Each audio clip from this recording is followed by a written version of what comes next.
গল্পকথন by Kallol chapter 2-তে আমাদের আজকের নিবেদন হুমায়ুন আহমেদের লেখা অসুখ। নয়া পল্টনের এক গলিতে তার সঙ্গে দেখা হয়ে গেল। আমার রিফ্লেক্স অ্যাকশন খুব ভালো। চট করে একটা দোকানের আড়ালে চলে গেলাম, কিন্তু তিনি চেঁচিয়ে উঠলেন, আরে রঞ্জুনা! তিনি এগিয়ে এসে আমার হাত চেপে ধরলেন। আমি নিরীহ ভঙ্গিতে বললাম, কেমন আছেন স্যার? অতিরিক্ত উত্তেজনায় স্যারের হাঁপানির টান এসে গেল। সঙ্গে সঙ্গে জবাব দিতে পারলেন না। আকাশের দিকে তাকিয়ে শ্বাস টানতে লাগলেন। দম ফিরে পাওয়া মাত্র প্রথম যে কথাটি বললেন তা হচ্ছে, চলো আমার সঙ্গে। এখন তো স্যার যেতে পারবো না, জরুরি কাজ আছে মতিঝিলে, একজন বসে থাকবে। স্যার আরও জোরে আমার হাত চেপে ধরলেন, যেন আমি হাত ছাড়িয়ে পালিয়ে যাব। আমি বললাম, স্যার আমি বরং কাল সকালে একবার আসব। বাসায় থাকবেন তো? সকাল 10টার মধ্যে চলে আসব। আমি তোমাকে অনেকদিন থেকে খুঁজছি। তুমি যে ঠিকানা দিয়েছিলে সেই ঠিকানায় কয়েকবার গেছি, সেখানে তো কেউ থাকে না। আমি জবাব দিলাম না। স্যার বললেন, খোকনের মার অবস্থা খুব খারাপ, তোমাকে খুঁজছি এই জন্যেই। অসুখ বেড়েছে নাকি? বাড়া কমা আর কি, বেশি দিন বাঁচবে না, মরাই এখন ভালো। আমি কিছু বললাম না। স্যার মৃদুস্বরে বললেন, এখন খুব বিরক্ত করে, চেঁচামেচি করে, আর ভালো লাগে না। তোমাকে অনেক খুঁজছি, কেউ ঠিকানা বলতে পারে না। তারপর আর না যাওয়া ভালো দেখায় না। আমি বিরক্ত মুখে হাঁটতে শুরু করলাম। মতিঝিলে ফজলু আমার জন্য সত্যি সত্যি অপেক্ষা করবে। তার আমাকে নিয়ে একজন ইঞ্জিনিয়ারের কাছে যাওয়ার কথা। সেই ইঞ্জিনিয়ার ইচ্ছে করলেই 2-3টা চাকরি দিয়ে ফেলতে পারেন। এসব গালগল্প আজকাল আমি আর বিশ্বাস করি না, তবু যে যা বলে করি। এখন যদি কেউ আমাকে বলে অমুক লোকের বাড়ির সামনে গিয়ে 10 বার ডিগবাজি খেলে আমার একটা চাকরি হবে, আমি সম্ভবত তাও করব। ফজলু করবে তার চেয়েও বেশি, সে হয়তো 20টা ডিগবাজি খাবে। আমরা হাঁটছি নিঃশব্দে। রাস্তায় হাঁটলেই আমার সিগারেট ধরাতে ইচ্ছে করে। সেটা এখন সম্ভব নয়, কারণ আমার সঙ্গে পা মিলিয়ে যিনি হাঁটছেন তিনি আমাদের স্কুলে ইংরেজি পড়াতেন, এবং তার বড় ছেলেটির সঙ্গে এককালে আমার দারুণ বন্ধুত্ব ছিল। স্যার বাসার অন্য সবাই ভালো? স্যার জবাব দিলেন না। সম্ভবত এখন আর তিনি কানে তেমন ভালো শোনেন না। স্কুলে থাকতেও কম শুনতেন। একই কথা 3-4বার বলতে হতো। আমি আরেকবার বললাম, বাসার সবাই ভালো তো স্যার? ভালো। নীলুর বিয়ে হয়েছে? কি বললে? নীলুর বিয়ে হয়েছে নাকি? হয়েছে। ছেলে কি করে? ব্যবসা করে। আমার অল্প একটু মন খারাপ হলো। নীলু মেয়েটি অসম্ভব রূপবতী। এককালে নীলুর জন্য আমার বেশ দুর্বলতা ছিল। বেনামিতে কয়েকটি চিঠিও লিখেছিলাম। সেসব আমার লেখা টের পেয়ে নীলু কেঁদে কেটে অস্থির। আমি ছোট্ট একটি নিঃশ্বাস ফেললাম। স্যার বললেন, রিক্সা নিব নাকি? হাঁটতে কষ্ট হচ্ছে? না না, কষ্ট কিসের? চাচির চিকিৎসা করাচ্ছেন? মৃত্যুই এই রোগের একমাত্র চিকিৎসা। বিলু কেমন আছে? ভালো, ওরও বিয়ে হয়েছে। বর সিলেটের চা বাগানে কাজ করে। খুব অল্প বয়সেই বিয়ে দিলেন মনে হয়। অল্প কোথায়, আর তাছাড়া ঝামেলা কমল। ঝামেলা এখন আর ভালো লাগে না। স্যার আমাকে বসার ঘরে বসিয়ে ভেতরে অদৃশ্য হয়ে গেলেন। প্রায় 2 বছর পর এলাম এই বাড়িতে। কিছুই বদলায়নি। কিছু কিছু বাড়ি আছে যেগুলি সবসময় আগের মতো থাকে, পর্দার রং পর্যন্ত পাল্টায় না, কিংবা হয়তো সবসময় একই রঙের পর্দা কেনা হয়। আমাকে অবাক করে দিয়ে নীলু এসে ঢুকল। মায়ের কাছে বেড়াতে এসেছে হয়তো, বেশ সেজেগুজে আছে।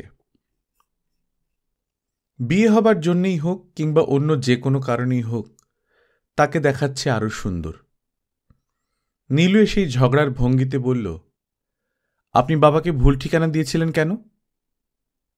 ভুল না, আমি এক ঠিকানায় বেশি দিন থাকি না। রঞ্জু ভাই, আপনি একটা মিথ্যা কথা বললেন। যে ঠিকানা দিয়েছিলেন সে ঠিকানায় রঞ্জু নামের কেউ কোনো দিন ছিল না। আমি চুপ করে রইলাম। নীলু বলল, মার জন্যে তো অন্তত এক আধবার আপনার আসা উচিত, উচিত না? সময় পাই না। সময় পান না কেন? কি এমন রাজকার্য? নানান ধান্দায় থাকি। আজ কিন্তু সন্ধ্যার আগে যেতে পারবেন না। সন্ধ্যাবেলা আমার বর আসবে, সে আপনার সঙ্গে যাবে, দেখে আসবে আপনি কোথায় থাকেন। নীলু এমনভাবে বর কথাটি বলল যে তাকে আরো সুখী সুখী মনে হল। বোধহয় বেশ ভালো বিয়ে হয়েছে। গলায় ভারী একটা হার, হাতে মোটা মোটা বালা। ইচ্ছে হলো জিজ্ঞেস করি, বেনামি চিঠিগুলোর কথা মনে আছে? জিজ্ঞেস করবার আগেই স্যার এসে ভেতরে নিয়ে গেলেন। মৃদুস্বরে বললেন, কাপড় চোপড় এখন আর ঠিক থাকে না, ঠিকঠাক করতে সময় লাগে। ঘরটি অন্ধকার, কিছুই প্রায় চোখে পড়ে না। স্যার বললেন, আলো সহ্য করতে পারে না, তার জন্যই এই ব্যবস্থা। আমি বললাম, চাচি ভালো আছেন? কোনো উত্তর এলো না। নীলু বলল, মা চিনতে পারছ? ভাইয়ার বন্ধু রঞ্জু ভাই। বিছানার উপর কিছু একটা যেন নড়ল। পরিষ্কার গলায় চাচি বললেন, জানালাটা খুলে দে নীলু। ঘরে আলো হয়ে উঠতেই অপ্রকৃতিস্থ মহিলাটিকে আবার দেখলাম। কি ঝকঝকে চোখ, বেশিক্ষণ তাকিয়ে থাকা যায় না। মাথা ঝিমঝিম করে ওঠে। আমি দ্বিতীয়বার বললাম, চাচি আমাকে চিনতে পারছেন? আমি খোকনের বন্ধু। চাচি কোনো কথার জবাব দিলেন না। স্যার বললেন, রঞ্জু আগাগোড়াই খোকনের সঙ্গে ছিল। খোকন কিভাবে মারা গেছে সেটাও খুব ভালো করে জানে। রঞ্জু, তুমি বলো তো খোকন কিভাবে মারা গেল? আমি চুপ করে রইলাম। নীলু বলল, রঞ্জু ভাই আপনি বলুন। মা সব কথা বুঝতে পারেন, আর মা আপনাকে চিনতেও পেরেছেন। যে গল্প আরও কয়েকবার এই অপ্রকৃতিস্থ মহিলাকে শুনিয়েছি, সেই গল্প আবার শুরু করলাম। চাচি তাকিয়ে রইলেন অবাক তীক্ষ্ণ দৃষ্টিতে। মেথিকান্দা অপারেশনে খোকনের তলপেটে গুলি লাগে। ওকে নিয়ে আমরা পালিয়ে আসি।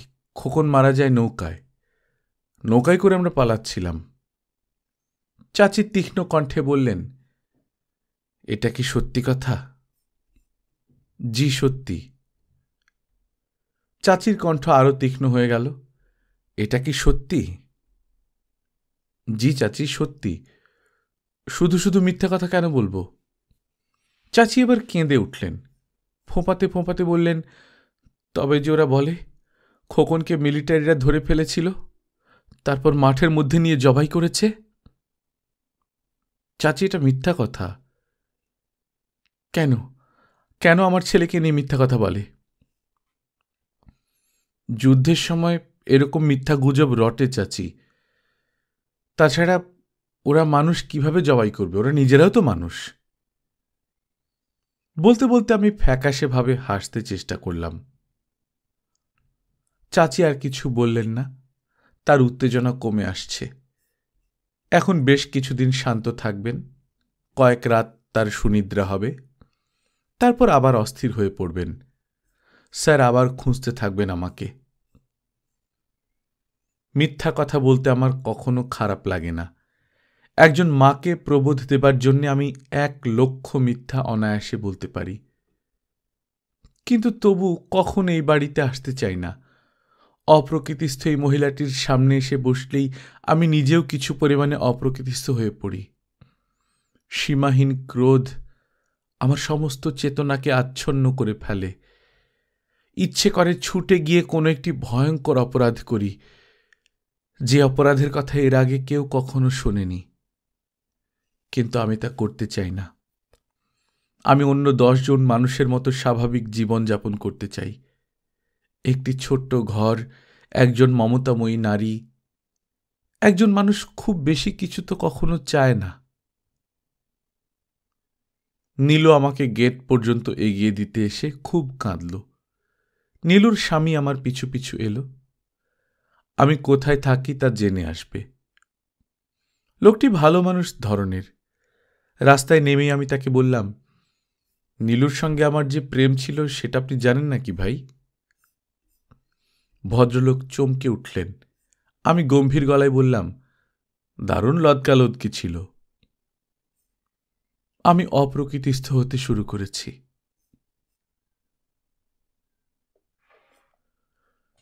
গল্পকথন বই কল্লোল চ্যাপ্টার 2তে আপনারা শুনছিলেন হুমায়ুন আহমেদের লেখা অসুখ। আমরা নিয়মিত গল্প পাঠ করে শোনাচ্ছি। আপনারা যারা প্রথমবার মতো শুনছেন কাইন্ডলি সাবস্ক্রাইব করে নেবেন। গল্প পাঠ ভালো লাগলে বন্ধুদের সঙ্গে শেয়ার করবেন। নিজে ভালো থাকবেন, আশপাশের লোকজনকে ভালো রাখবেন। টাটা।